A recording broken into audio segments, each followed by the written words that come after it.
You know, if everyone in this world, every single people in this world, there's almost 8 billion of us. If everyone in the world right now decided wholeheartedly, 100% pure and true, and they're going to do it, if everyone decided that they are no longer going to think of themselves, they are going to live for everyone else in the world. What that means would be everyone in the world would now have nearly 8 billion people thinking about them and caring about them. And you will be a Rinpoche, which means you remember one lifetime now, a death, and now you're in this lifetime. It's your first life as a Rinpoche. This is my third. I've had 2 lifetimes before this one that I can remember. Okay. Probably had more, but I didn't do any mystical work and therefore don't remember any of it. But these 2 I do. 373 years of memories. Anyway, that's irrelevant. That's interesting. If you can stop there, what can you tell us about your previous lives then? Ho ho! Merry Christmas! Have you been a good boy and good girl this year? Get your Christmas presents. Last week of 2023, it's Sunday the 24th today, as I'm speaking now. I recorded this episode with GM a few weeks ago. But yeah, 2023, very eventful year for me. I started out the year with Vipassana, 2-week Vipassana. Spoke to GM, my first interview with GM in February. Got kicked out of my apartment in March. I couldn't pay rent. Relationship drama, some friend drama, and yeah, just deeper sort of shadow work within myself. Another Vipassana in November, was it? And now again connecting with GM to sort of close up the year in a beautiful way. This conversation, very, very interesting. We focus on human health. It's such a broad topic, right? So we talk a lot about different stuff. Talk about fair government, for example. Talk about akashic records, what happens when we die. Voodoo dolls, Nobel Prize. Yeah. A lot of different stuff. Yeah, so I hope you guys enjoy that. And GM is actually on a 6-week silent retreat in his house at the moment, and also when we recorded that episode. So very honored that he sort of came out the retreat just to speak to me, or I guess he had some other stuff to do as well. But he's sort of not speaking to anyone during these 6 weeks. He will be finished in mid-January. Will come out of the retreat again. Wasn't enough with 18 years as a Tibetan monk. I got to keep on keeping the practice, keep on meditating, keep on reflecting on yourself. So big respect for that. That has actually spun up a conversation between me and GM to do a project together. It's still early conversation, but definitely very interesting if that comes to fruition. So let's keep an eye out for that. And then yeah. Very interesting. Last thing, if you feel like supporting me, buy me a coffee, Talks with Rasmus. I have a lot of ideas with this podcast. I want to interview sort of spiritual teachers and masters throughout the world. Actually, I want to travel the world with this podcast and interview people throughout the world in different sort of small communities in the Amazons, in maybe jungle in Indonesia and in Africa. There's many different tribes.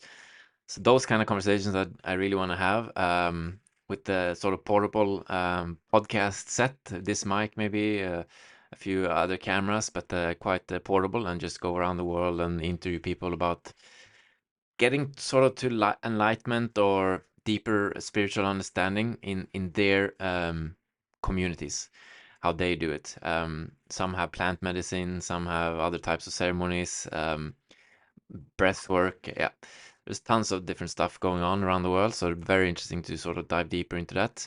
And my project with GM might involve something like that. So if you want to support me in that journey, please give me some Christmas present here, and I'll make it happen.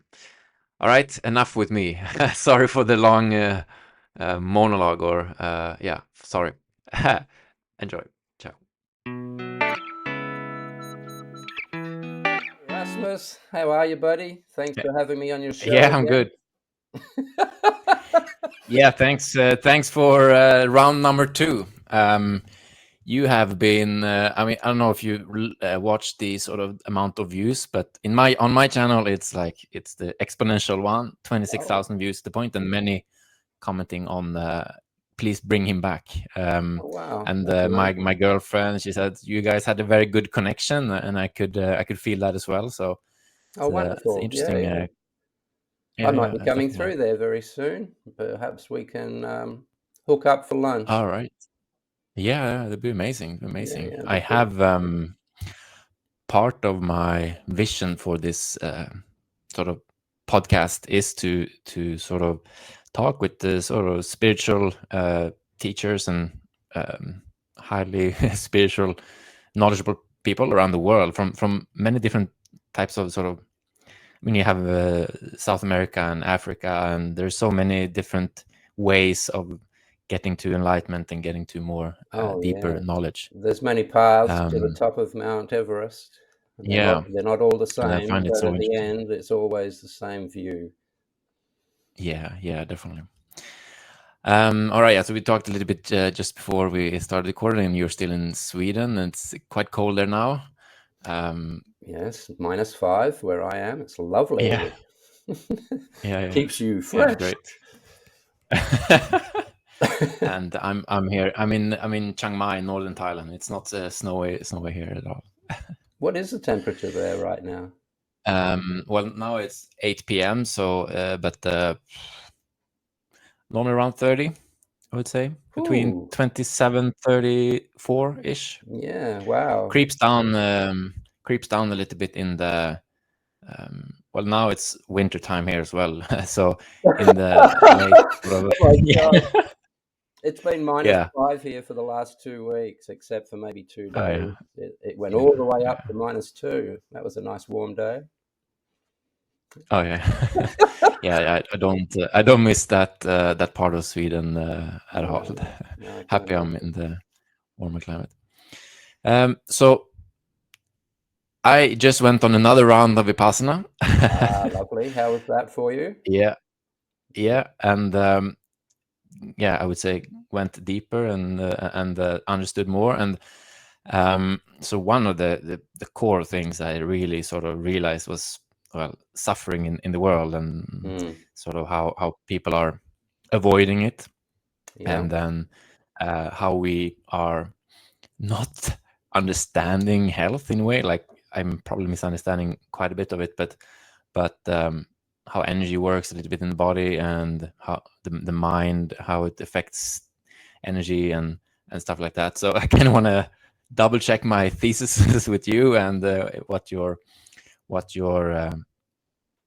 view is on these sort of human health in ways. I want to frame this conversation around human health, and hopefully that can sort of help people to think differently about human health. Mm, mm, Um, good. so I want to frame that, but I actually want to start with another thing. So can I share the screen with you? Yeah, I And don't know how to do it. Do you? I think I can do it. Let me check. Yeah, here. Mhm. I hope this is recorded as well. So do I you think see so. this? Yep. Yeah. So you are in Sweden, and the Nobel Prize is from Sweden, right? Mm, And mm. last year, uh, they made quite of a big breakthrough in physics, and it seems to be a game changer. And you can see here the things I've marked here. So one of the things is the entangled quantum states. Oh, So what they wonderful. discovered is where two particles behave like a single unit even when they are separate. Yep. And then this is the sort of the experiment they did. So Does if an color exist when no one is watching? A modern koan. yeah, but This, in my understanding, it is so if you're watching and see one ball is black, then the other one across the universe will be white. So they're acting like one thing. And I feel like that's sort of related to your understanding and your knowledge. So maybe you can expand on that a little bit. Absolutely. Quantum entanglement and the double slit experiment. Yeah, that was Both of those explain how the universe got here. It explains how magic works, and it explains how the whole universe is connected as one. Both of those things. Obviously, as you just said, with quantum entanglement, if you take a subatomic particle, you take the negative half and you put it on your coffee table, you take the positive half and you put that in another galaxy at the other end of the universe. When you agitate this one on your table, the one at the other end of the universe agitates simultaneously, no time difference, at the same time. And of course, this is how magic works. You just have to have that quantum entanglement. Let's take one that everyone is aware of, probably for the wrong reasons. The voodoo doll. If you take someone's fingernail clipping or a piece of hair or whatever and put it in your voodoo doll, you now have quantum entanglement with the person who belongs to the fingernail, basically. And from there has been experiments, real experiments, scientifically proven over and over again, same outcome each time, whereby let me quickly give you the experiment. Basically, scientists took a bunch of people, and the bunch of people were all given a little tiny voodoo doll, and they all put something of theirs in the voodoo doll. It was either a piece of hair or a wedding ring, something personal. And then that doll was given to other people in another room in the building. The people in the room in the building started to massage the voodoo dolls. The people who the voodoo dolls represented in the other room had monitors on their body. And whilst the people in the other room was massaging the voodoo dolls, the people, the owners of the voodoo dolls, started to display. They didn't know what was happening. They didn't know if they were going to have pins poked in or what. But they all started to display all of the same symptoms of someone having a deep tissue massage straight away. So they did this over and over and over again, and they got the same results. So there's evidence in that. So yes, you are right. You are correct. Quantum entanglement is why magic works. It's a scientific example of why magic works. What was the other thing you were talking about again? Well, I think it was the observation of the consciousness, I would say. The double slit So yeah, experiment. Yeah. yeah, Did you want to go into that one? yeah. Please, please. Real quick, very easy. If most people in the world understand the double slit experiment these days, it's basically when you look at and be aware of a subatomic particle, it appears to be solid, a solid particle. When you take your awareness, your attention off of the particle, it demanifests and becomes a waveform. That's just a scientific fact, and it's been known for decades. It's old news, basically. So awareness is what keeps things together. If there's nothing watching you, let me back up a little bit. Everything in the universe is made up of subatomic particles at some point. I mean, it's energy before then, but it is. So before there was matter, before there was any particles, that would imply that there was nothing there placing attention on the universe. But at some point, for many reasons, and we all know what that is by now, the universe became self-aware. And as soon as it became self-aware and tried to place its attention on itself, the good old double slit experiment kicks in and everything becomes particle form. Now you can see it. Some people would call it the Big Bang. It doesn't matter what you call it, it happened. So the moment the universe becomes self-aware, it becomes manifest. Simple as that. And why that So happens is something you have to delve into personally. yeah, it's a mystery. So in uh, it's me experimenting with my own thoughts, but in theory, if everyone started to stopped believing in the world at the same time, would the world disappear? Oh no, no, no. This No. world is less than the tiniest, tiniest, tiniest smidgen of a particle compared to the rest of the universe. This planet could Mm, disappear tomorrow and it wouldn't affect the universe one little bit. It's happening now. okay, so Planets are it's not. colliding right now. Out there somewhere, there are two galaxies colliding. Boom, boom, boom. Right now, you can actually see it happening with telescopes. I Mm, forgot the name of the mm, galaxy we're bumping into. But the point is this as well. If a galaxy is coming this way and another galaxy is going that way and it's bumping into it, then there must have been another big bang over there somewhere for this galaxy to be coming our way. mm, Because as far as we mm, know, our galaxy, our universe is expanding in all directions. That means there shouldn't be mm, anything coming this way because we're in the middle of an explosion right now.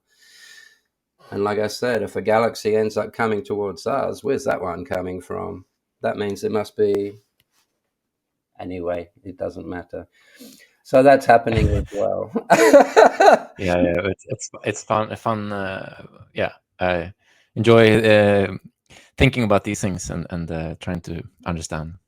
Given the double slit experiment and the evidence that it provides, if you're standing in the middle of the desert and there's nothing there to see you, there's nothing there looking at you, how come you don't disappear?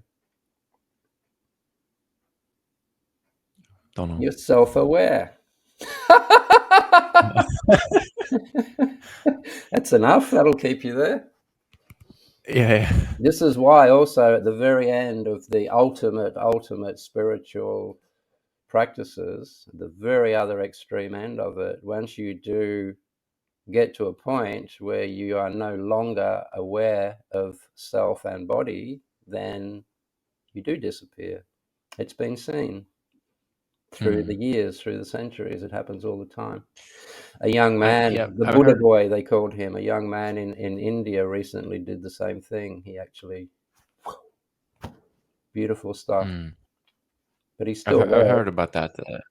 Yeah. So they do they die or the body kind of explodes or Oh, no, no, it how? just turns back to waveform. As soon as the attention is Ah. taken off of it, it just goes back to waveform. It doesn't mean it's not there. Mm, If you take the mm, water, if you take I don't know, an ice cube and melt it, and now you've got water. It's the same thing. It's the same entity. It's just different mm, form now, or mm, lack of form, however you want to say it. But mm. it's still there. Interesting. So you would just become pure There's energy. it's so much. So here's one thing. How many of you, in a way, exists in the world, do you think? Ballpark, like, does actually have this kind of understanding? Everybody. There's no one's I interested. don't know. No, Doesn't honestly, seem everybody. like that. I don't get my information from books. I don't get my information from teachers. I get my information from going inwards and having a look Okay, a so let me million times rephrase the over. question. That they are aware that they are aware in a way that they can actually use it around the 'cause I saw an interview you had with some American psychologist, Randy, cannot remember, No, but I don't like know the that. gap between your understanding and their the Western scientific world is quite far apart, right? And currently the getting into the health, like there's a lot of misconceptions, and the Nobel Prize last year seemed to be turning everything upside down, and sort of finally we can start to work with reality in a way. Yeah, Um, yeah. Well, one part of reality. Yeah, reality is yeah. amazing stuff.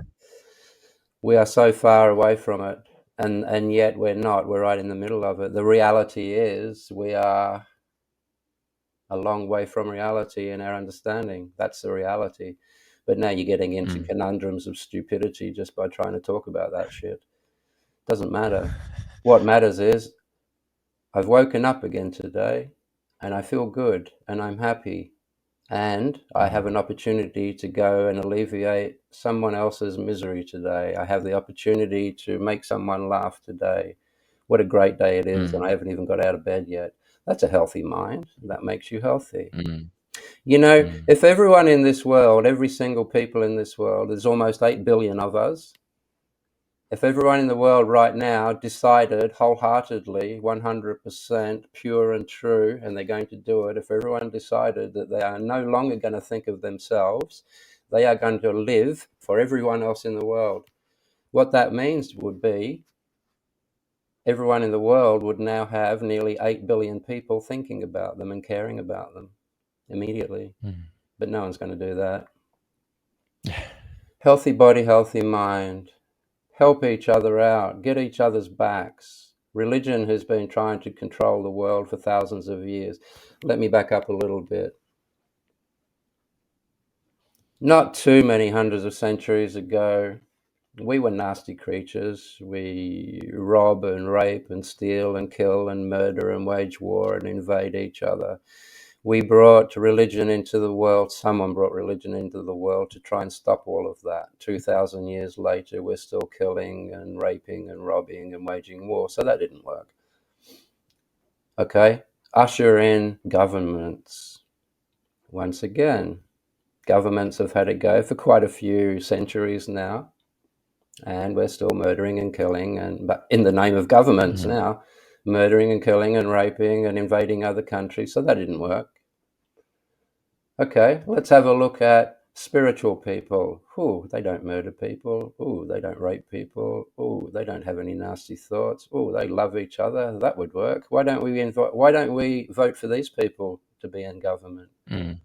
Why don't we vote for these people to be lawyers and doctors? Why don't we vote for you? Do you see what I mean? Why don't we have enlightened people? Why isn't it part of our practice to have a bunch of bona fide enlightened or at least self-mastered people running for government?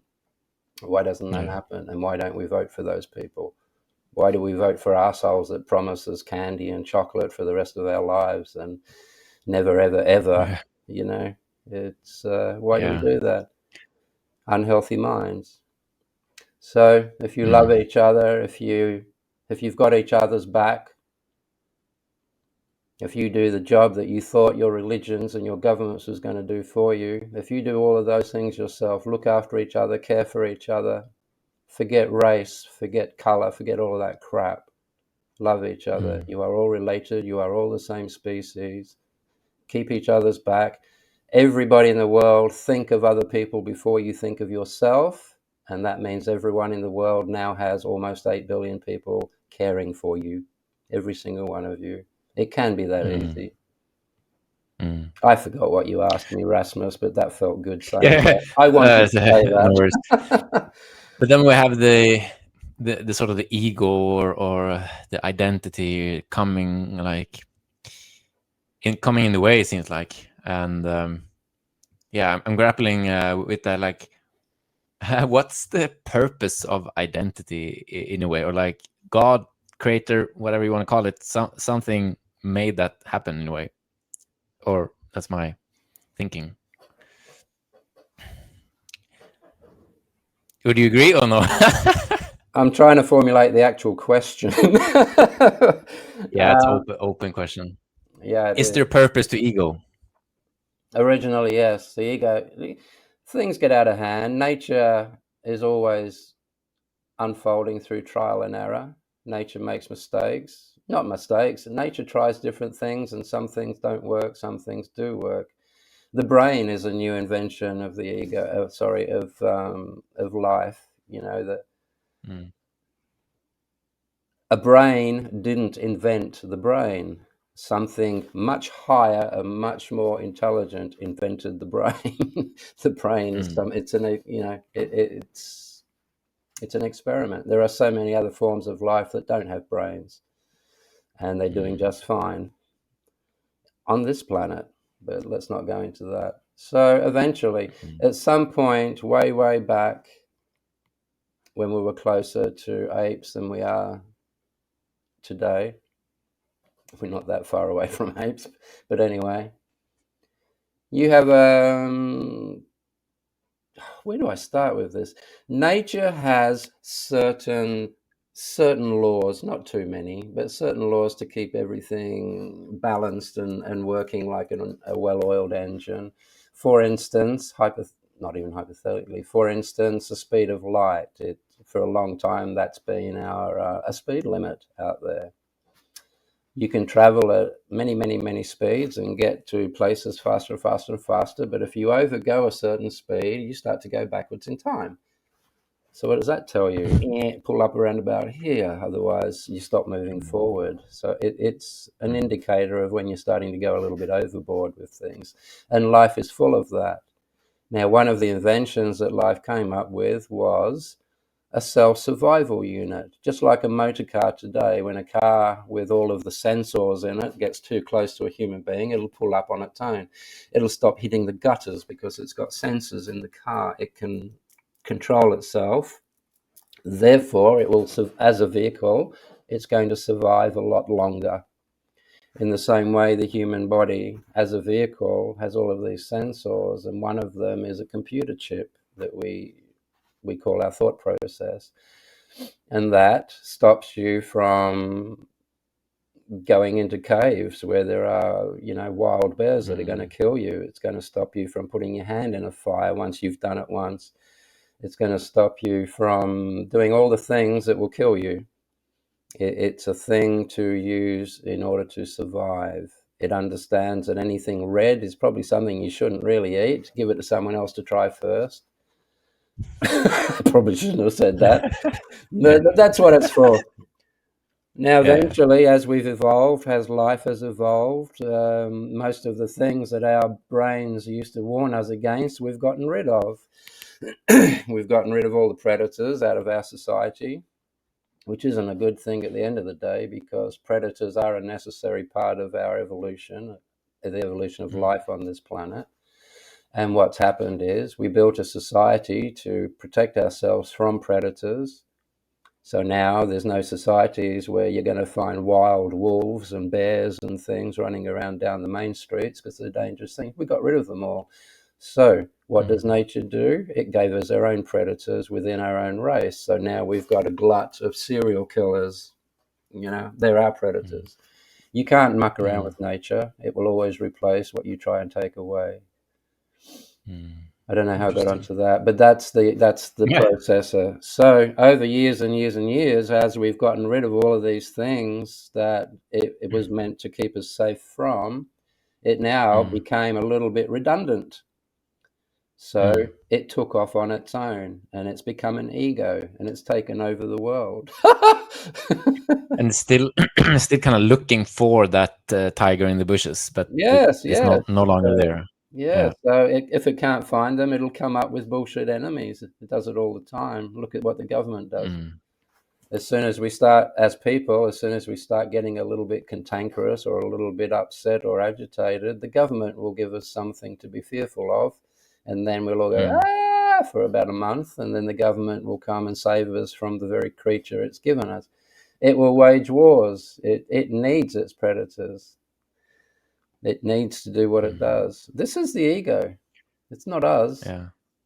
We wouldn't, Yeah. you wouldn't It do needs to this. have the enemy to. It needs to have the enemy to define itself to survive in a way.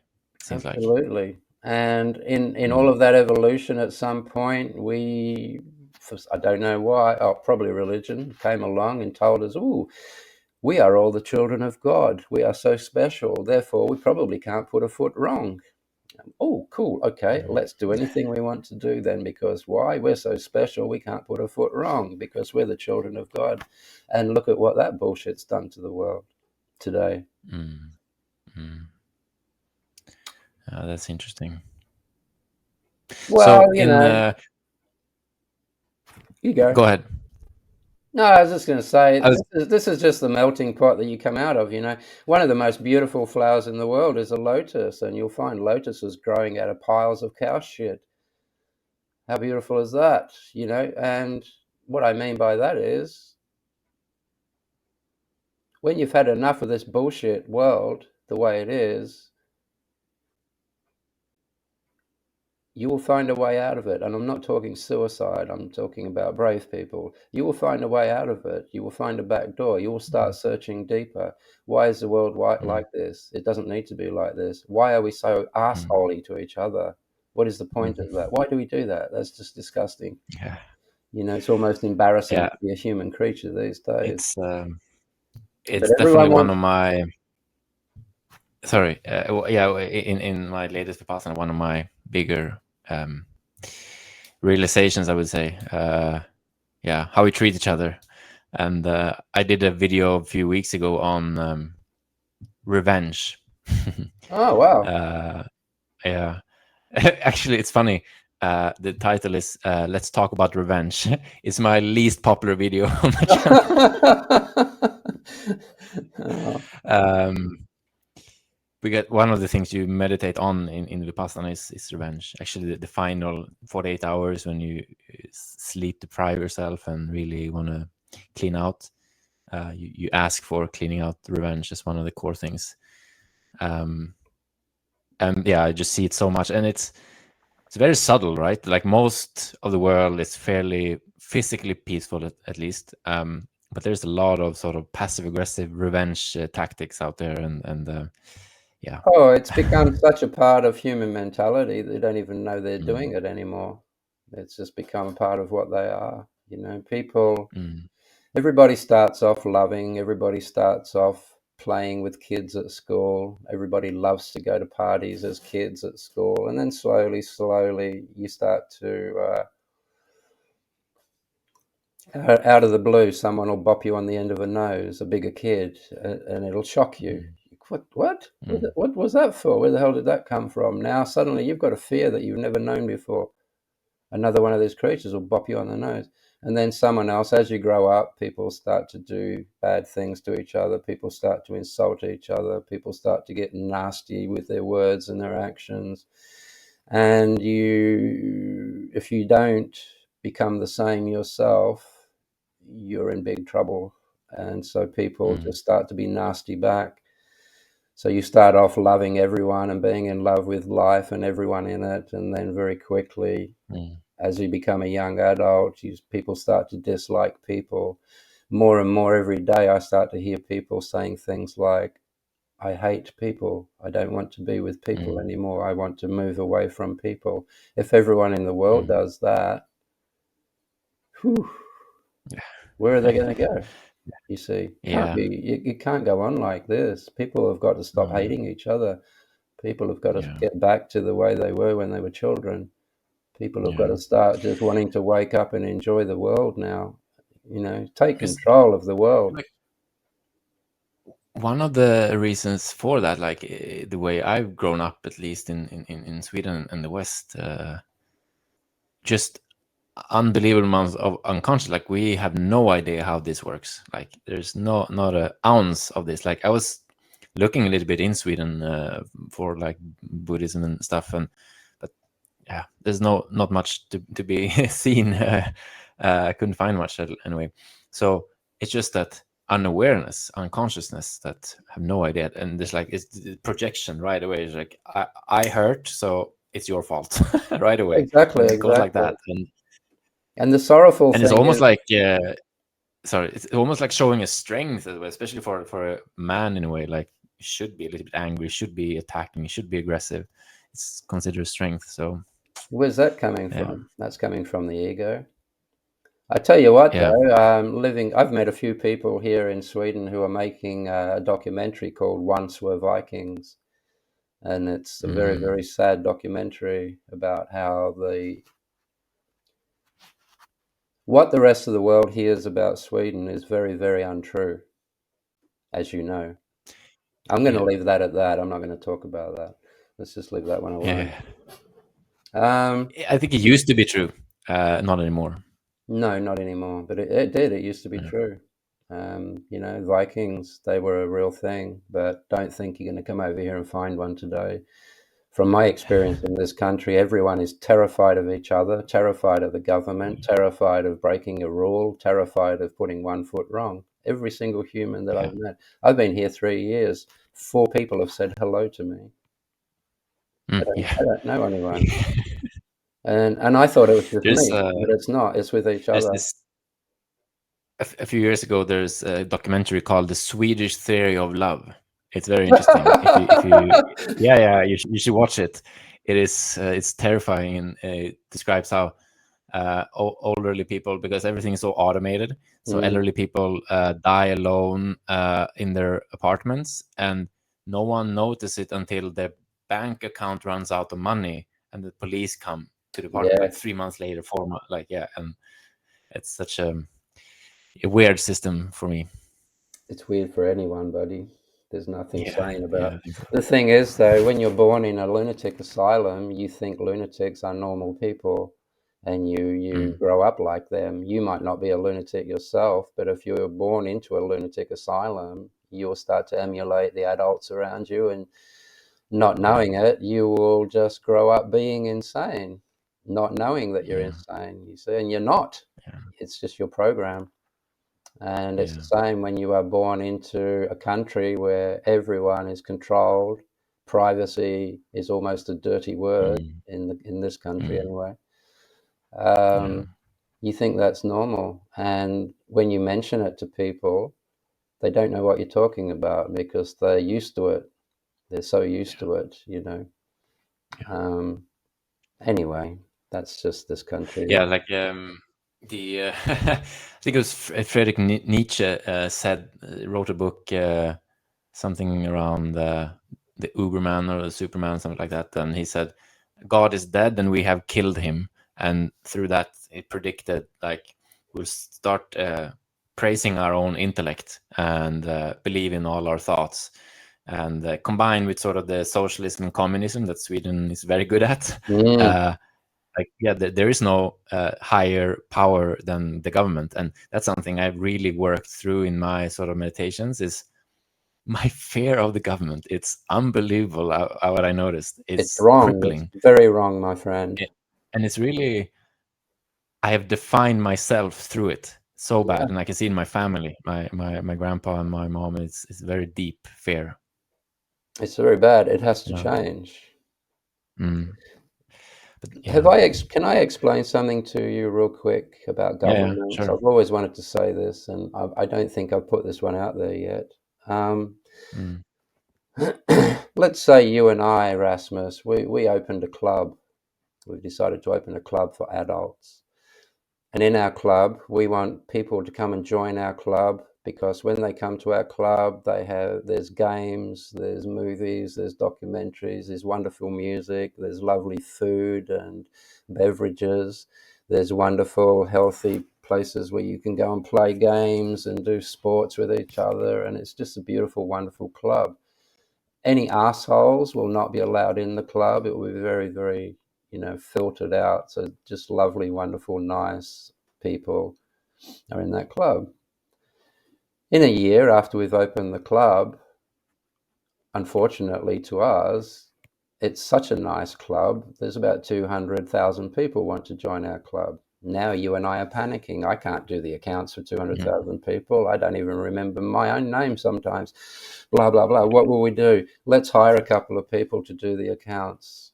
That'll save us for a little while. 2 months later, 500,000 people want to join our club. All right, now we're in trouble. Let's put a department together, an administration department. We'll employ 50 people, and those 50 people will run the club for us. We're the bosses, but they will be our staff. They will make sure the bills are paid. They will make sure that everything is painted and kept up to scratch. The maintenance is good. They will do the phone bills. They will look after all of that for us. We can focus on the people and make sure everyone's good and happy. Let's say 6 months after that, those 50 people that we just employed to help us run the club, that we pay wages to, start telling us who we can sleep with and who we can't sleep with. They start telling us how much money we're allowed to make. They start telling us how fast we can drive our cars. They start telling us who you're allowed to sleep with. What are you going to do to those people? I'm going to swear now. You're going to go, fuck off. You're fired, mate. Yeah, This is not what we pay you for. How dare you try and tell us how to live our lives? After we gave you a job and we pay you wages, you're going to turn on us like that? It ain't happening. We're going to call you a government. And that's what's happening. Yeah. So once you're at that point, and once they've done their job, you'll now have a government of 350 people overthrowing 200 million people. What the fuck? That's all I'm going to say on government. It's your fault, people. It's your fault. Yeah. But it's I feel like it's so based on fear at this point, and people really think they need the government to sort of survive in a way. But when And you really yet, think about it, it's very all of these people that you're talking about have dealt with every single thing that life has thrown at them. And let me put it this way, this is a clearer way of saying it. Let's say you're 50 years old, Rasmus, and most of the people we're talking about are between 30 and 50 years old, people that are really interested in government and stuff like that. So, I'm going to say this. I forgot what I was going to say, Rasmus. it's all good. But I can say that, yeah, it's one of the maybe I get cancelled here, but it's one of the most corrupt ideas that I can come up with. Yeah. Wow. I mean, yeah, I'm here in Thailand, and yeah, just got to be careful. Yeah, this is what I was going to say. If you're between 30 and 50 years old, and this applies to everybody, but let's pick people between 30 and 50 years old. It doesn't matter where you come from or what your beliefs are or what your traditions are. You, whoever you are, whatever you are in there in your body, you have the strength and the ability, obviously, to deal with every moment and whatever life brings to you in that moment. A lot of those moments have been extremely difficult for people. A lot of those moments have been very hard. A lot of those moments have been nice. But what I'm saying is, if you're 50 years old and you have dealt with everything life has thrown at you, you're looking after yourself, aren't you? Yeah. It doesn't matter what the definitely. government has done to you. You're still here. What does that mean? You Yeah. dealt with it. Yeah. Doesn't matter Yeah, and what it's other sort of countries. a an illusion All to I'm saying, Rasmus, is all of these people that are fearful and wanting the government to look after the place, these people that are fearful and need the religions to come and look after the place, you have no need to be fearful. You have brought yourself through every moment of your life and every piece of shit that's come with that, every hardship that's come with it. The government didn't pull you out. Your religion didn't pull you out. You might go, oh, it was my belief in my religion. That was your belief that pulled you out. It wasn't your religion. You're doing it yourself. Yeah. Don't be fooled. Yeah. No. Yeah, that's one of the things I've realized. Like when you really look at it, it's not. It's very few times that governments actually helped me. Very few times, and coming from one of the better governments, historically at least, of the last few decades, where you can actually get some help. But it's very, very few times that it's actually been a beneficial outcome for me interacting with the government. It's a time for It's people, crazy. my friend. It's time for Yeah. people. We've got to pull out our own resources, pull out our own power, pull out our own spirituality. Start Exactly. being nice So to each that's other. And if everyone starts being nice to each other, guess what? You've got an army of nice people. And I don't mean an army that's going to go and cause war. I mean an army of people, a body of people who are nice and they've got the same goal in mind. Just have a good life, have a nice life, have a happy life. Just do it So for each that's other. one of the sort of. Sorry. No, sorry. I'm just saying to everyone out there, just start doing it. Start being nice for goodness sake. Yeah. It's not hard. Yeah. If everyone's nice, everyone's good, everyone's intelligent, everyone's looking after each other, you can get back to just hiring Mavis and Doris to do your accountancy, and you won't need to worry about all of this controlling Yeah. bodies. So one of the things I like you said, the empowerment a little bit. Like your capacity is like it's a bit unusual to say the least. But what I'm Thank starting to you. I realize think. is, sorry. I said thank you. I think.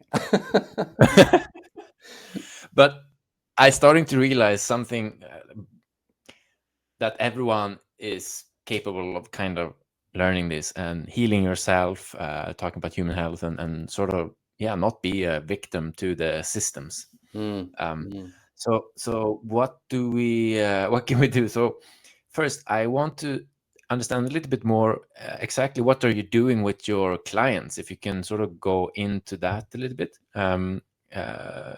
I heard you put some out of body experience stuff. Um, so what are you doing with your clients? What are you helping them with? And then we can dig deeper into to health later. Okay. As I said before, I don't consider myself a spiritual person. Certainly not a religious person. I don't have teachings. There are just things that have been shown me that you don't get shown at school in your normal everyday education. I was shown and educated on the invisible things: willpower, compassion, love, consciousness, mind. These are all invisible things, but these invisible things are the things that make you alive. So I started looking into that. I was educated on that. That's the only difference.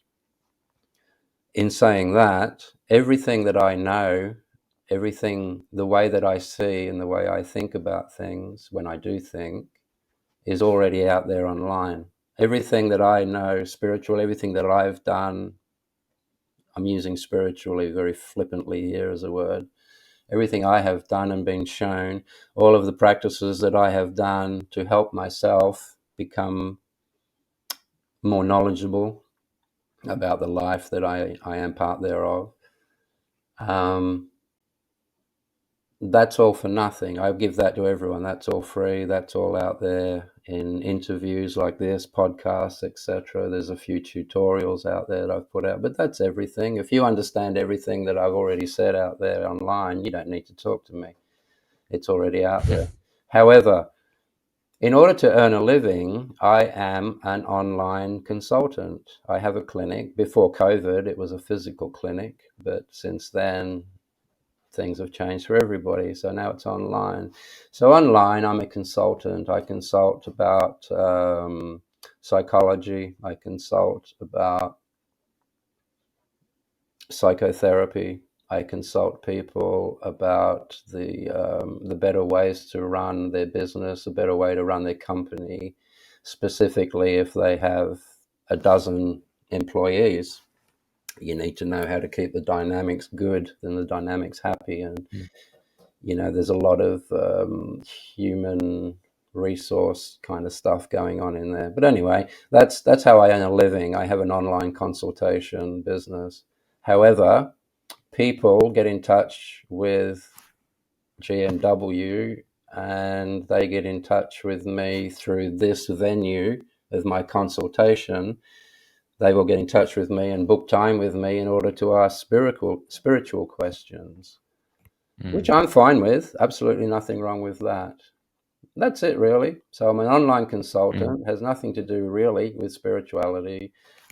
My private life, I'm a mystic, and anything that I come up with, I put out online for nothing. If people want to get in touch with me and book my time through my clinic, then that's fine as well. But that's not what the clinic's for. But I don't have a problem with it. With my clients. So which ones are you talking about now? Are you talking about the spiritual people, or are you talking about Yeah, I me? would say the so what I've heard was out of body experience. I think I heard that somewhere on the podcast that you can help them sort of realize their higher self in a way, and you can do that in a short time. My thing is, don't take this wrong, Rasmus, by any means, because there's different things for different people. But for me, I would like to take you all the way through Vipassana and bring you out the other end in under an hour, and that's what I do. When you go into I wouldn't mind. Like, I wouldn't mind to skip a few steps. it's easier. It's easier. Yeah. In Vipassana, as you know, if you're practicing it correctly, it's all a matter of transversing your way through the ego, journeying through the thought process in the hope that you're going to come out the other end and realize your real self, the real you, the one that's doing the seeking in the first place. So for me, what I learned in Tibet, in the Himalayas, what I learned maybe 3 or 4 years into the whole process was that all of the 80% of the spiritual practices in the world is designed to get you stage by stage, step by step through your ego process until you arrive at the very spiritual you that is doing that journey through the ego in the first place. Consciousness moving through itself. So to do that, that's basically a very long way for you to get out of your ego. You learn a lot of things on the journey. You will go through the siddhas. You will start to experience paranormal psychic abilities, things like that. If you stop there and get hooked on that and obsessive on that, then those things have done their job and they've pulled you up. However, for me, I thought, bugger this is taking too long. And I got the thumbs up from my teachers. I said, why can't you just go straight? Why do you have to muck around with this bucket of diarrhea that we call ego? Why can't you just step out of that? And they go, well, there is a way to do that. It's a back door. And that's when I started the death practices. Of course, when you do the death practice, you step out of your brain. You don't just step out of the ego. But everything that you would want and hope to experience at the end of your Vipassana is right there. As soon as you leave that brain and that ego. I always suspected those kind of things. They won't tell you anything like that, of course. At least Because not you'll my. think about it. And that just Sorry? bolsters the ego. If they tell you about it, the ego can then pretend. So it's Yeah, best yeah, you don't exactly. know. I bypass all of that. All I do is I just get you. I think killing people is probably not the best way for everyone. So I thought, okay, I need to tame this down a little bit. So rather than just die, get out of your ego, experience pure self, come back, instead of doing that, I thought, is there a way of doing this with people without having to kill them, without having to hit the vagus nerve and stop their heart and all of that? And over maybe the next 10 years, I came up with 3 or 4 methods that work every single time. And one is induced astral journeying. Another one is what's called the death room practice, which would take too long to explain right now. There are practices anyway. There's a few things that launch you out of your ego. There's a few practices, and it doesn't take forever. It doesn't take years. It takes weeks. Some people do it immediately. Depends how much work you've done already and how much ego is controlling you. Interesting. It is, Yeah, isn't it? I've been suspecting that there's methods around this, and so is this something that everyone can learn how to do on their own, or do you need assistance like yours, or like how does it kind of work in a way? To do what? I'm not sure what you're asking. To experience that sort of Out of body experience. that state, the out of body, and realize your higher self in a way. Okay. You can think about all of these things, or you can watch your thoughts thinking about all of these things. If you watch your thoughts thinking about these things, you're in Vipassana at home, and it's going to eventually do the job for you. It's slow. For some people, slow is good. I'm probably impatient. Slow is not good for me. I'm quite impatient too. I like, I've got so many things I want to do in life. I'm not prepared to spend an entire life in this particular body on one thing. And if I can make it happen quicker without lessening the quality of the outcome, then I will do it. It just makes sense. Everything evolves. Spiritual practices evolve. Most spiritual practices people practice today were designed for uneducated, fearful people many hundreds of years ago. A lot of these spiritual, they were made for people who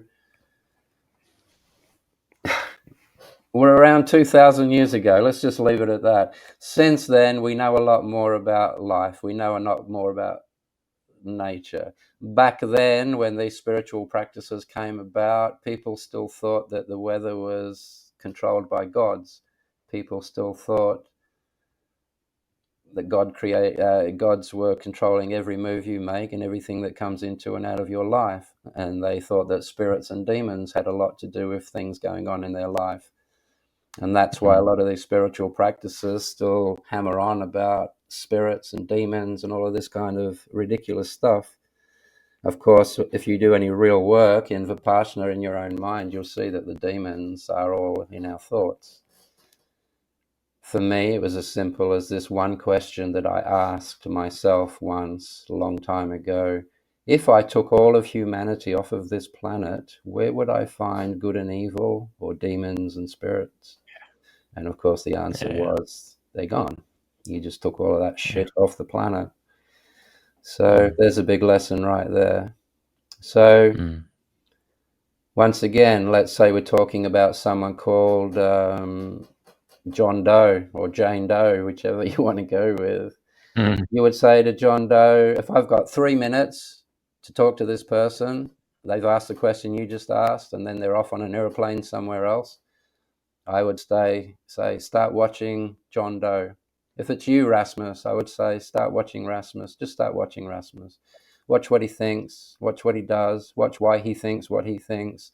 In that watching, two things will happen. You will learn so much about the vehicle, the monkey that we inhabit, but you will also re-identify with this, whatever you are in there, watching those thoughts. When you're watching your thoughts, you yourself aren't thinking. You're watching your thoughts. So by watching Rasmus, in order just to be able to do that, you are forced to step back away from your thought process, just to watch.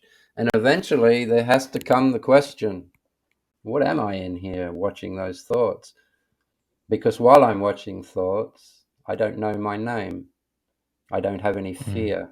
I have a great feeling of universal love welling up inside me, but only when I'm watching my thoughts. When I jump into my thoughts, my fear comes back, my etc., etc. Yeah. So that's easy then, isn't it? How do I stay out of my thought process? Watch them.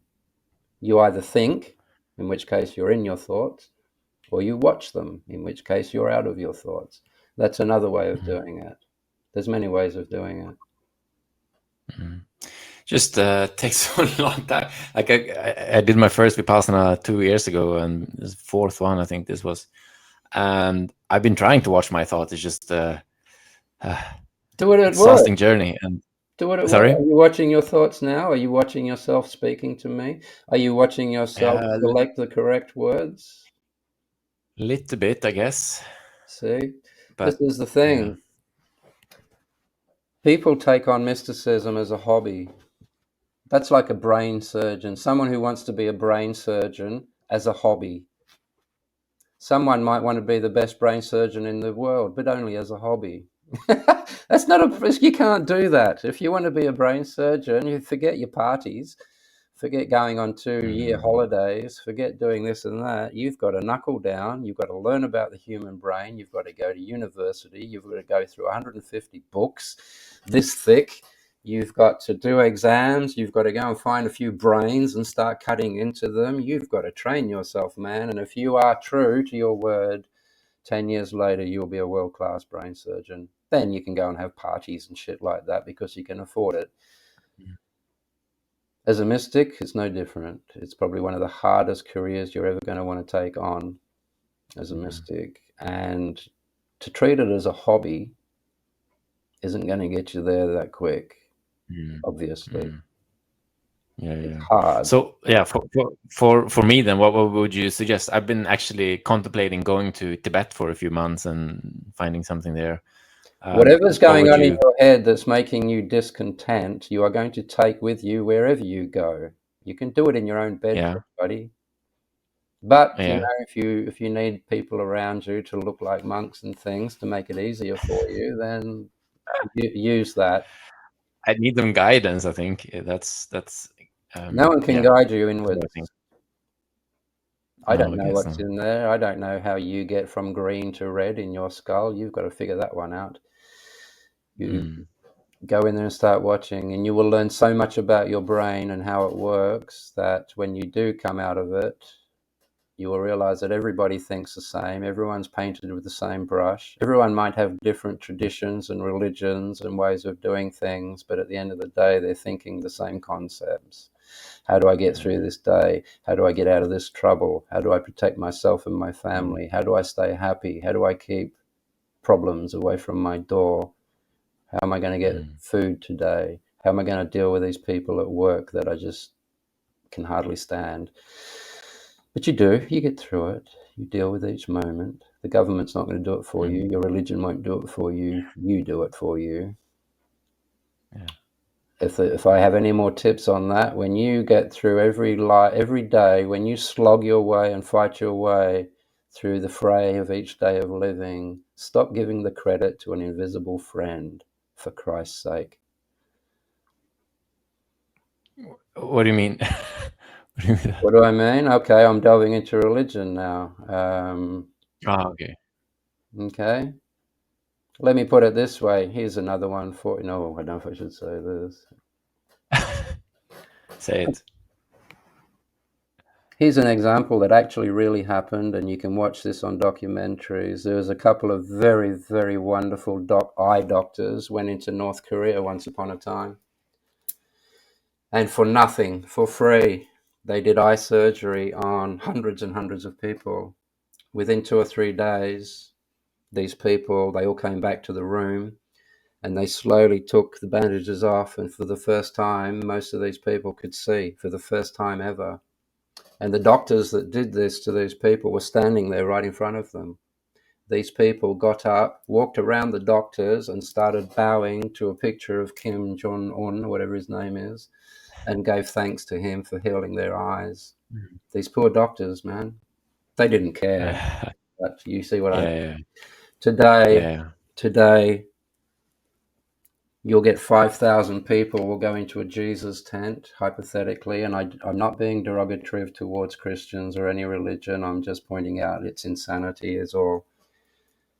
5,000 people will go into a tent. A crippled person will be right in the middle on stage. 5,000 people are focusing their minds, wanting this person to heal and stand up. 5,000 people focusing on a quantum entanglement situation. Suddenly, Yeah. this person stands up, the miracle of the mind. These people have healed this man. This man can now stand up and walk for the first time in 15 years. Do they all turn around and shake each other's hands and say, well done, we have healed another human being? No, they give credit to an invisible friend that none of them have ever seen, and they never will. We are Interesting. educated to give our power away to something else, other, always. We're educated to do that. Oh, I've had such a wonderful life today. Give thanks to God. Why? I fucking did it. I pulled that go-kart up the hill. I didn't feel anyone pushing it. I did that. Mm, You see, mm, we've got to get away from religion because it is destroying our self-worth. mm, mm. So, what is possible then? Yeah, you said about disappearing bodies. So it's aging real, and death is though, like, can we kind of decide when we die? That's what I've Oh, heard. absolutely. You can decide how to die. There's this, I just mentioned Uh, this before. There's this wonderful exercise called the death room. The principle is thousands of years old, but I've tweaked it to my own way, and I've seen maybe 2,000 people go through it, and it's been brilliant every single time. I'll give you a very quick example if you want. Yes? Yeah. Okay. For people who are terrified of dying, people who probably die on their own, as you say, in a flat somewhere, people who aren't going to have family and friends around them, they're not going to have monks or priests around them, people that are just going to die and they don't know how it's going to go down. This is what you do. You learn to go into a place which is called the death room or the death cave. It's very, very akin to the memory palace that some people use. Do you know about the memory palace? Yeah, cool. No, I don't. No, you were nodding. A memory palace is this: you build a palace in your mind, and you have rooms, and you have music in the hallways, and in one room there will be a library, and all the books that you have ever read, you put into that library. In another room, you will have a workshop. In another room, you will just have beautiful things, paintings and music and things going on. And this palace, you can do things. You could have marble pillars in there. It can be as palatial as you want it to be. And this will become a secondary universe for you in that palace. If in this outside world you have a toothache and it's just burning and you just can't stand the pain, you can go into your palace and just put your face against a cold marble pillar and it'll get rid of the pain for you. You can go in there and be away from the world and do anything you want to do. It's akin to that. There are hundreds and hundreds of ways of doing it online if you want to go that way. So this is it. You train yourself to astral. You train yourself to visualize to a point where, and do this preferably months before you're going to die, because you don't want to leave this one to the last minute. You need to get good at this. You walk into a forest. As you're going through this is a very short version. Okay, I'm missing a lot out here. You walk into the forest, you end up going into a hole in the ground, you go down some steps, and in that hole in the ground, you will come up against a room made of old stones, like an ancient Viking's room. And in that room, there are candles burning and there's incense, and in the floor, a stone floor of that room, and this room is thousands of years old. In the floor, there is a bath cut into the floor like a big long grave, and it's full of hot water. And you go down and you lay in the bath and you just float in that water, and the water is hot. And whilst you're in that water, you can feel the water drawing all of the negativity that you have accumulated over your life. It just draws it out like a poultice. And that negativity floats up in the steam of the water like little silver dragons and disappears into the incense smoke at the top of the room. And you just lay there and relax, and you let everything leave you, everything that has ever affected you, everything you've accumulated and hoarded through your life. You let it all just absorb and float away. While you're laying there, at some point, you will feel a shift, and you will know that your body has now died. And that's fine. You didn't have to go through that. Your vehicle just died. So now you can still just lay there if you want to. But if, when you're ready, you step out of the bath and you walk back up the steps, but the forest won't be there anymore. What will be there are your three options that you get when you die. Everyone gets three options after death. There are three ways you can go, and you will be presented with those. But because you haven't fainted, because you've remained awake and you have controlled your entire death process, you don't lose consciousness, and you can make a choice as to what you want to do after you have passed on in that other side of things. Most people don't do that. Most people on their deathbed are so terrified, so scared, everything is out of their control, and they faint and they miss the whole process and they start again. They have to start again. They don't get any of those choices. Is that the reincarnation? The three choices? Well, getting back, starting over. Yes. Is that the same thing? Yeah. Yeah. Can you expand on reincarnation and those three choices and reincarnation? The three choices are Expand a this. bit. When you go there, three things will happen. You can either go towards the light, which is, I've said this 100 times, is basically your new mother's vagina. That's when you go through that light, you will see a nurse, and she'll pull you out and put you on your mother's belly. Excuse me. If you've done it correctly, you'll remember dying. You'll remember the bath, the death room. You'll remember going towards the light. You remember being born. You still have to interface with the new vehicle, the new brain. So you still got to learn how to use your body. You won't be able to speak as a baby, but you'll have memories. You will speak a lot quicker than normal. You'll start to speak at the age of 1, maybe 1.5. You will start to walk a lot sooner than most people. Anyway, and you will be a Rinpoche, which means you remember one lifetime now, a death, and now you're in this lifetime. It's your first life as a Rinpoche. This is my third. I've had 2 lifetimes before this one that I can remember. Okay. Probably had more, but I didn't do any mystical work and therefore don't remember any of it. But these 2 I do. 373 years of memories. Anyway, that's irrelevant. That's interesting. If you can stop there, what can you tell us about your previous lives then? My last one, I was a knave. I used to hold my teacher, my master, however you want to put it, was a knight. I was a knave. I was an uneducated common person, and I had decided I wanted to be a knight. So my job was to hold swords and a shield, and I would run behind the horse, behind my knight. And whenever he needed another sword, I would pass him his sword. Whenever he needed his shield, I would pass him his shield. If he jumps off his horse to do stuff, I would hold his horse. When he needs to get back on his horse, I would have to get him back on his horse, which is bloody hard because they're heavy with all that armor on. So that was one. That was a knave. To me, those kind of people represented a higher human being, someone closer to God back then. And that's just what I wanted to be. I ended up anyway. So that was one of them, and the previous one before that, So that was in. these lives, are they consecutives or can they be?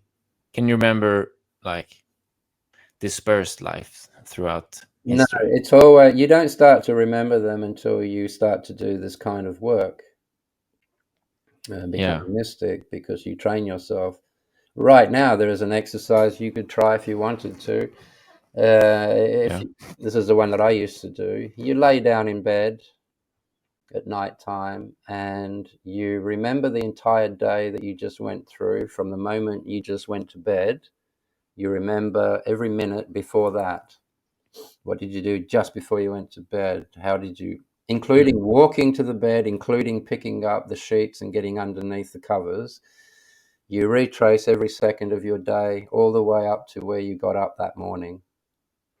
And then the next day, and then when you get very, very good at that, you do 2 days and then 3 days. And then if you want to change it up, you start to remember from when you woke up and remember your way down to now, as opposed to from now back to the morning.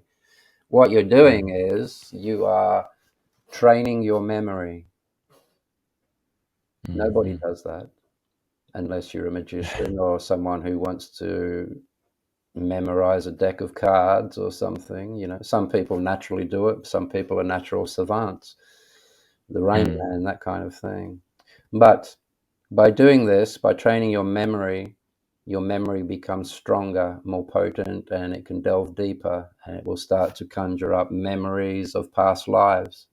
Eventually, what will happen is you remember all day today, you'll remember tomorrow, you'll remember last week, and as you get better and better, you will remember your way all the way back to your birth.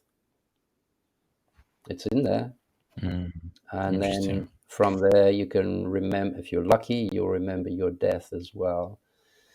Death and birth memories can be quite painful, but if you've done the ego work in the first place, there'll be no trauma. You'll be fine. Interesting. So that's another one. So getting back to those 3 choices. So one choice going towards a new life, or the light. Light. It's delight. The light. The other one is you can stay here in the astral realm as an astral entity. You can just stay in this realm here, and people will see you. Not everyone can see you. It depends on your own personal frequency. If you know your brainwave frequency, you know your normal frequency. So people who think on the same frequency as you will see you astrally. For those people, you are evidence of life after death. You are evidence that there is something other than the physical body. That would be your job. So you would just be that. And that's a wonderful thing. The third one is you can literally go into the astral realm, which is also known as the Akashic Records or the Akashic world, the astral world, Yesod, if you are a Kabbalist. There's many names for it. That alone tells you that every tradition, every culture in the world has done these things and have come up with the same results, because they all have different names for the same thing. So in that realm, when you are in that realm, you are a part of the Akashic Records.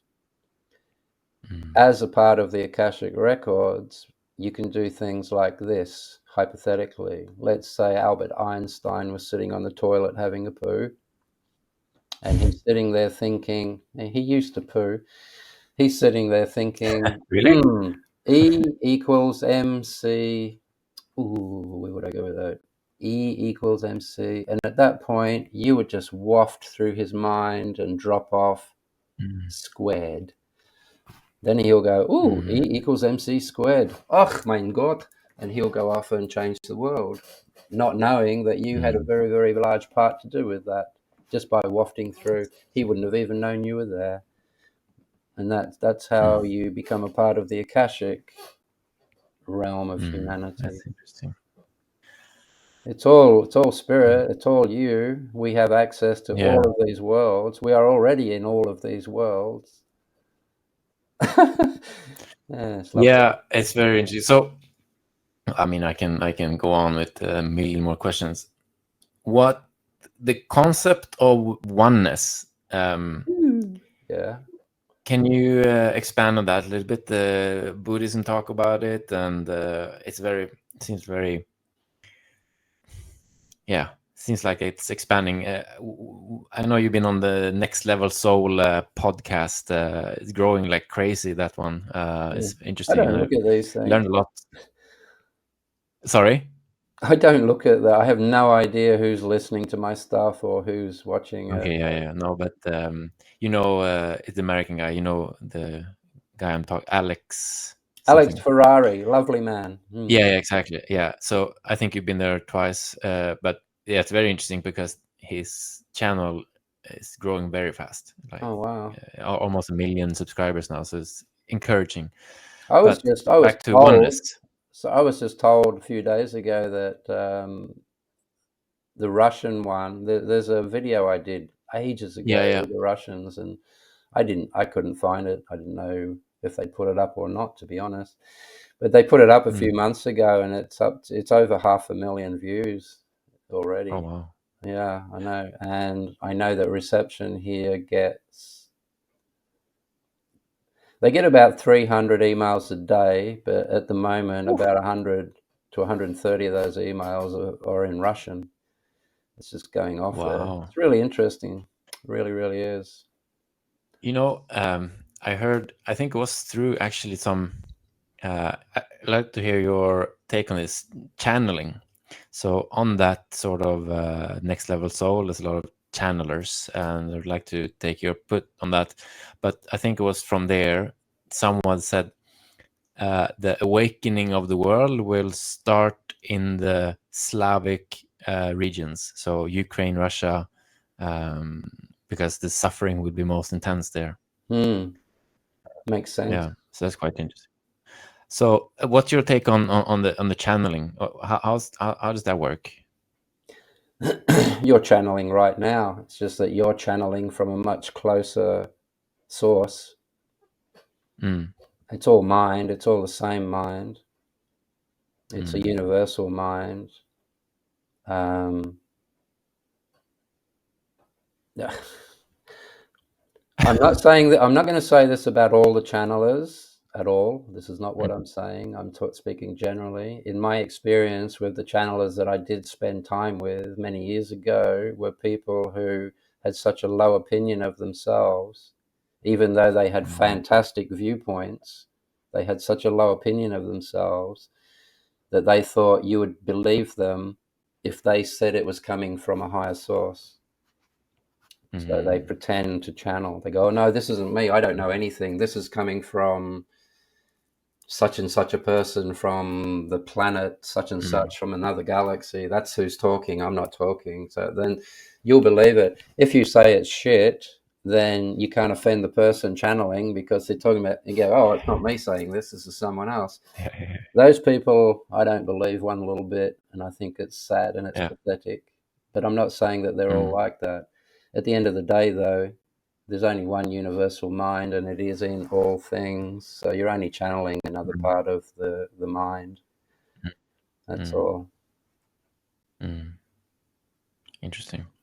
It because one of the things that I also the near death experiences, they all seem quite similar from what I start off with it quite skeptical, and through listening to a lot of those, like it's like maybe there's something there, and then my own Mm. vipassana kind of ties into it, right? So it seems like, and our conversation. So uh, a life review, is that something that happens when you die? Like you go through all your how you've been treating people and stuff like that. Not really, but yes. No. See, when you Okay. die, when you have, I gotta put this, in the first stage of being dead, your brain is still running for about 20 minutes, maybe half an hour Mm, for some people. There's still brain activity. That's where you jump in if you're going to start using the Tibetan Book of the Dead in that 30 minutes where they are dead, but the brain is still mm, active. You jump in there and you stop them from fainting.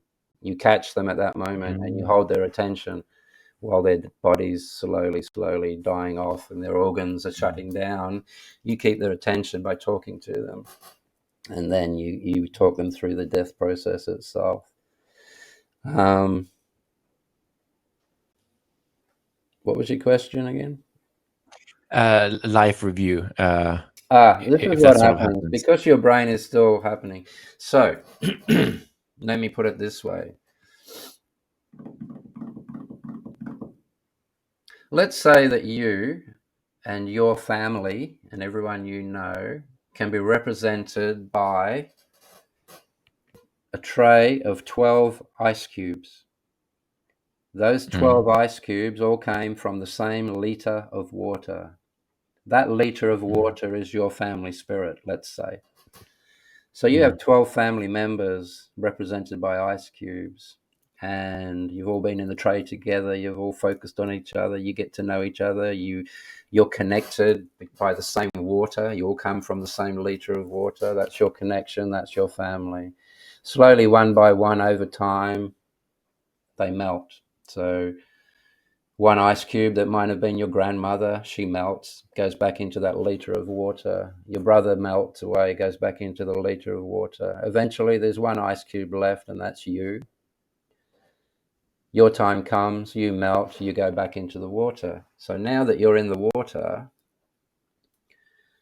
all of the other ice cubes that are now in that water is going to mix with you, and you're going to feel so much connection and so much recognition of these feelings because they're family members that you're feeling, and that's that mm, beautiful oneness. You're all back together as one life, but because mm, your brain is still active at that moment, it's going to recognize the feelings as well, and it's going to put pictures to them, and you're going to see your grandmother and your sisters and your brothers and all of these other dead things.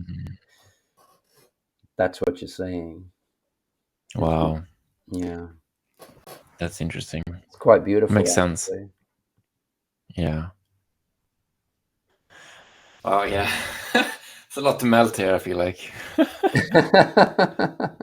thinking about ice cubes. Yeah. Lot to take in. Interesting. All right, so we are past 1 hour. I'm not going to hold you too much. It's been a wonderful conversation again. Don't leave it so long next time, Rasmus. Let's do another one, buddy. Yeah, definitely. I just you're maybe coming through Thailand, so if you are, it'd be beautiful to catch up.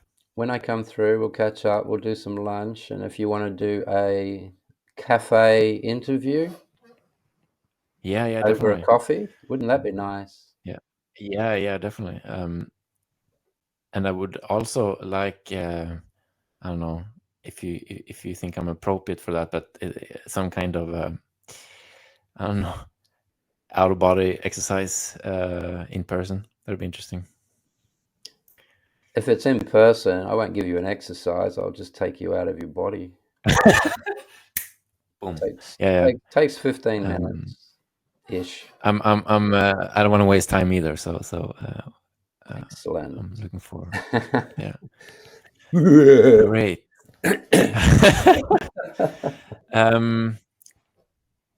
Just a sort of last message. So speaking about health and maybe more the Western side of health and all the systems. Sort of what would you say is the core message you would have to people listening to this to sort of empower themselves and take care of their own health more? Your health What would you has say? everything to do with your attitude and the way you think. If you are constantly full of aggressive thoughts, stressful thoughts, anxious thoughts, you are producing all kinds of deadly chemicals in your body, cortisols and adrenalines that shouldn't be there, and you're killing yourself. From that, you're going to want to feel better as quickly as you can. So what are you going to do? You're going to have chocolate, or you're going to take drugs, or you're going to take alcohol. A big part of what I'm talking about here is when you are born, you are absolutely full of joy, beautiful, wonderful, loving joy. Every baby, that's what it's full of. By the time you're 10, maybe 10 years old, that joy has gone because you've started to have horrible things happen in your life. Not too many, hopefully. And as we grow older, we try to get that joy back. And you can't get that joy back while you've got this filter in your head telling you that your life is horrible. So our joy leaves us, and your average person will spend the rest of their life trying to replace that joy with pleasure, trying to get the joy back. And of course, pleasure isn't the same as joy. It's not the same thing, but people tend to think that it is. So they start feeling bad. They want to feel better. They start feeling bad because of the way they're thinking. Rather than address their thinking, they will try and feel better by taking drugs or chocolate or food, and they'll eat themselves to death, or they'll poison themselves to death, and they will eat all the wrong things. What's the first thing someone's going to reach for drug-wise before they can get their hands on some heroin? It's going to be sugar, cigarettes, and coffee. That's the start. Yeah. And then more sugar. Sugar is going to want more sugar, so you'll start eating more sugar. Your health's on the way down. You look in the mirror the next day and you think to yourself, oh, I don't look very good today. You just gave yourself more stress. Now you're going to look worse. Now you want to get away from that feeling. So what are you going to do? You're going to go and have another Snickers bar or something of that nature. You have to stop it. It starts with your mind. You know what's good for you. If you don't know that a bowl of salad is good for you, you shouldn't be here. That's quite honest. So have your chocolate if you like. I'm not a stringent anything. I'm not a robot.